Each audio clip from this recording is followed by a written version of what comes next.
Hi friends, எல்லாம் எப்படி இருக்கீங்க? எல்லாருக்கும் வணக்கம்.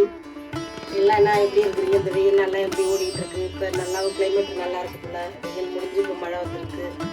சரி வாங்க, நம்ம கிச்சனில் இன்னைக்கு குடும்ப கிச்சனில் எண்ணெய் கத்திரிக்காய் செய்ய போகிறோம். வாங்க நம்ம எப்படி செய்கிறோங்கிறத பார்க்கலாம். நம்ம வானில் வச்சுருக்கோம், ஆன் பண்ணிக்கிறோம். வானில் வச்சாச்சு. ஆல்ரெடி எண்ணெய் கொஞ்சம் சூடாகிட்டு இருக்கு. கொஞ்சம் ஃப்ரை பண்ணோம். அந்த எண்ணெயிலே தான் இப்போ நம்ம பண்ண போகிறோம். நாங்கள் இப்போ வந்து குட்டி குட்டி கத்திரிக்காயாக நம்ம வாங்கி இந்த மாதிரி காம்பு கொஞ்சோண்டு இருக்கணும். இந்த மாதிரி 4 பீஸாக கட் பண்ணி வச்சுருக்க மாதிரி இதை வந்து இப்போ நம்ம எண்ணெயில் விட்டு கொஞ்சம் கொஞ்சமாக ஃப்ரை பண்ணி வச்சுக்கணும்.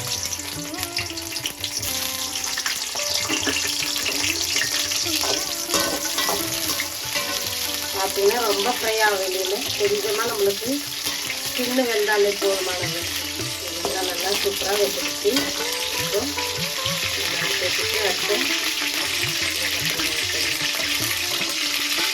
இப்போ பார்த்தீங்கன்னா நம்ம இந்த கத்திரிக்காய் ஃப்ரை பண்ணதுலேயே கொஞ்சோண்டு வெந்தயம் போடுறோம். 4 வரமிளகாய், 5-6 வரமிளகாய் போடுறோம். குட்டி குட்டியாக சின்ன வெங்காயம் போடுறோம். அதுலேயே சேர்ந்து 4-5 பண்ணி பூண்டு போடுறோம். நல்லா வதக்கி வச்சுருக்கோம். கொஞ்சமாக பார்த்தீங்கன்னா தேங்காய் போடுறோம். பல்லாரி வெங்காயம் கொஞ்சமாக நம்ம தாளிக்கிறோம்.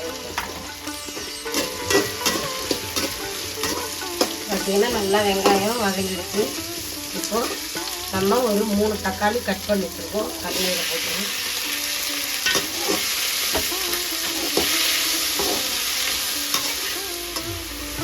இப்போ பார்த்தீங்கன்னா இது எல்லாமே வதங்கிடுச்சு. வெங்காயம், தக்காளி, காஞ்ச மிளகாய், தேங்காய் எல்லாம் வதங்கிடுச்சு. அடுத்து இதை ஆஃப் பண்ணிவிட்டு இதை ஆற விட்டு நம்ம இதை அரைச்சி வச்சுட்டு வரணும். வதக்கினது எல்லாத்தையுமே நம்ம மிக்சியில் போட்டு அரைச்சிட்டு வந்துடும். குறைன்னு அரைக்கணும், ரொம்ப நைஸாக வேண்டியதில்லை.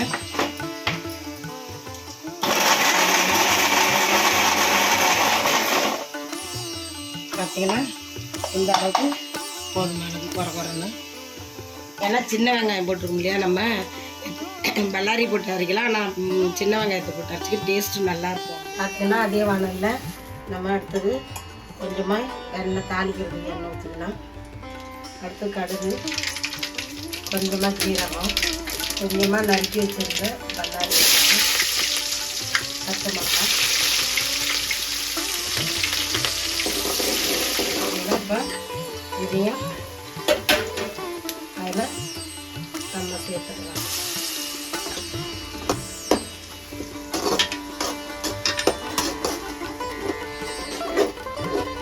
எல்லாமே நல்லா சேர்ந்து வதங்க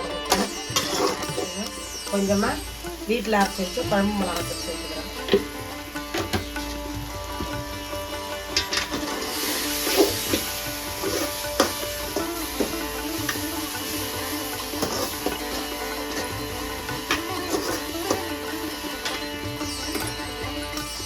லைட்டாக அந்த கருது விடக்கூடாது இல்லையா, அதில் லைட்டாக நம்ம மிக்ஸி அரைச்சிடும் இல்லையா, அந்த தண்ணி தான் ஊற்றுறோம்.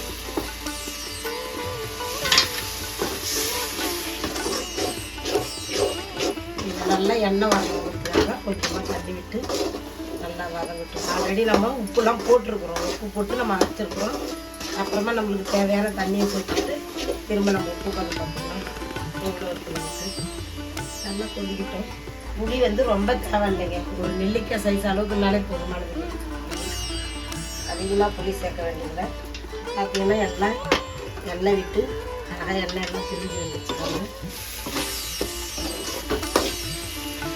அந்த ஸ்டேஜில் நம்ம ஃப்ரை பண்ணி வச்சுருக்கிற கத்திரிக்காயை இறக்கணும். பார்த்தீங்கன்னா கத்திரிக்காயை சேர்த்தாச்சு.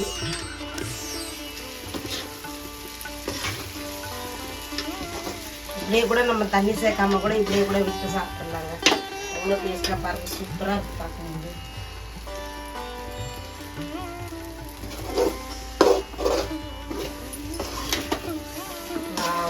சூப்பரான வாசனையும் நல்லா மசாலாங்க எல்லாமே அரைச்சிருக்குங்க. வாசனை செம்மையாக இருக்குது.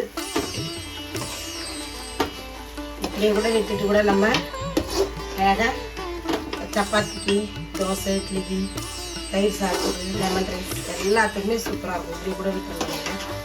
இப்போ நம்ம வீட்டுக்காக நம்ம சாப்பிட்டு முன்னாடி மிக்சி, அதனால் தண்ணி வேணும். நம்ம மிக்சியில் அரைச்சி வச்ச தண்ணி தான் கொஞ்சமாக நம்ம சேர்த்துக்கணும்.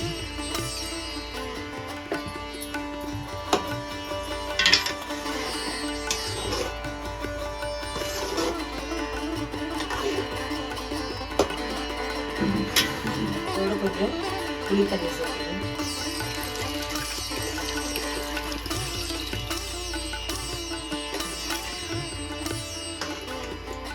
இது பழைய புளி, கருப்பு புளி நல்லா இருக்கும், டேஸ்ட்டாக இருக்கும். பழைய புளி தான் குழம்புக்கு நல்லா டேஸ்ட்டாக இருக்கும். இப்போ பார்த்தீங்கன்னா இதை போட்டு போட்டு கொதிக்கணும். பார்க்கலாம் நம்ம இப்போ எப்படி இருக்குதுன்னுட்டு. பார்த்தீங்கன்னா எண்ணெய் நல்லா விட்டு இருக்குது. பார்த்தீங்கன்னா எண்ணெய் கொஞ்சம் கொஞ்சமாக எண்ணெய் விட்டு சூப்பராக நல்லா இருக்குங்க. இப்போ இதில் லைட்டாக நம்ம தேங்காய் எண்ணெய் கொஞ்சமாக மேலே சேர்த்துக்கிறோம். பார்த்தீங்கன்னா கொஞ்சமாக தேங்காய் எண்ணெய் லைட்டாக.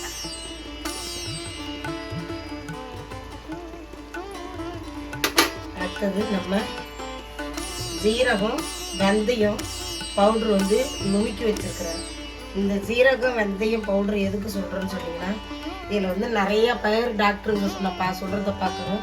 இந்த வெந்தயத்தை வறுத்து நுணுக்கி வச்சு எல்லா குழம்புக்குமே யூஸ் பண்ணலாங்க. வெந்தயம் எந்த இதுக்குமே வேஸ்ட் ஆகாது, எந்த இதுவுமே இதுக்கு ஃபால்ட் ஆகாது. நம்மளுக்கு நம்ம உடம்புல என்னென்ன இருக்கோ அத்தனைக்கும் ரொம்ப ரொம்ப ரொம்ப நல்லதுன்னு சொல்லி டாக்டருங்க எல்லாருமே சொல்கிறாங்க. அதனால் அங்கே பாருங்க, நான் வெந்தயம் தான் ரொம்ப நாளாக ஒரு டாக்டர் அவங்க பேர் சொல்லலை, நான் பார்த்துட்டு இருந்தேன். அவங்க பேர் என்னன்னு தெரியல. ஆனால் அவங்க சொல்கிறாங்க ஃபுல்லாக வெந்தயம் தாங்க. வெந்தயம், ஜீரகமும் நுணுக்கி எந்த பொருளில் போடுறோமோ அதில் எந்த ஒரு கெடுதலும் நம்மளுக்கு கிடையவே கிடையாது. அதனால் லைட்டாக நம்ம கொஞ்சமாக ஆல்ரெடி நிறையா வெந்தயம் போட்டிருக்கோம், கொஞ்சம் கசப்பு வரும். அதனால் கொஞ்சமாக தூவி பாருங்க, வாசனைக்காக சூப்பரான புளி குழம்பு, கத்திரிக்காய், எண்ணெய் கத்திரிக்காய் குழம்பு நம்மளுக்கு ரெடி ஆகிடுச்சு பாருங்கள். நீங்களும் இந்த மாதிரி செஞ்சு சாப்பிட்டு எப்படி இருக்குன்னு சொல்லி ஷேர் பண்ணுங்கள், சப்ஸ்கிரைப் பண்ணுங்கள். நெக்ஸ்ட் வீடியோவில் சந்திக்கலாம். பாய்.